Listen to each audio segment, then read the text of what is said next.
Mahakasika ny zavakanto kosa indray dia nifantoka tanteraka tao anatin'ny mozika ireo mpankafy ny tarika Ambondrona omaly tao amin'ny lapan'ny kolontsaina sy ny fanatanjahantena dia tsy Mahamasina hipoka tanteraka araka izany ity efitrano fanatanterahana orona tsara ity na ihany koa fanatanterahana lanonana fampisehoana amin'ny ankapobeny nahazo ny anjarany ireo mpankafy tao anatin'izany.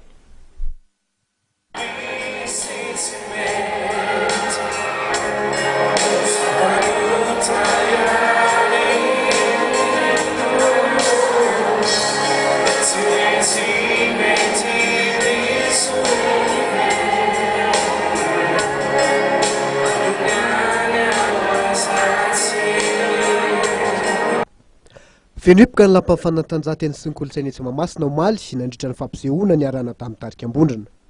Fampisehoana na ahafahana nanolotra ny rakikira vaovao ny tarika izay nampitondray ny lohateny hoe avonjiko. Kanefa fampisehoana voalohany tamin'ny taona 2014 ity ihany koa na ahafahan'ny tarika niona tamin'ireo mpankafy azy indray.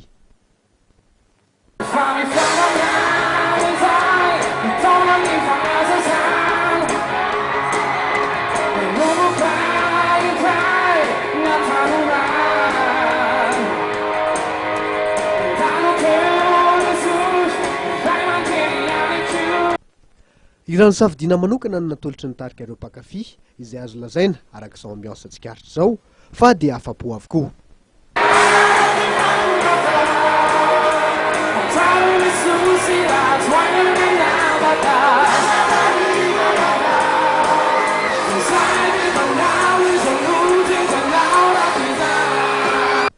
Mifandimby ny hira nahafantarana ny tarika hatrizay sy ireo hira nitsongaina tao anatin'ilay rakikira vaovao.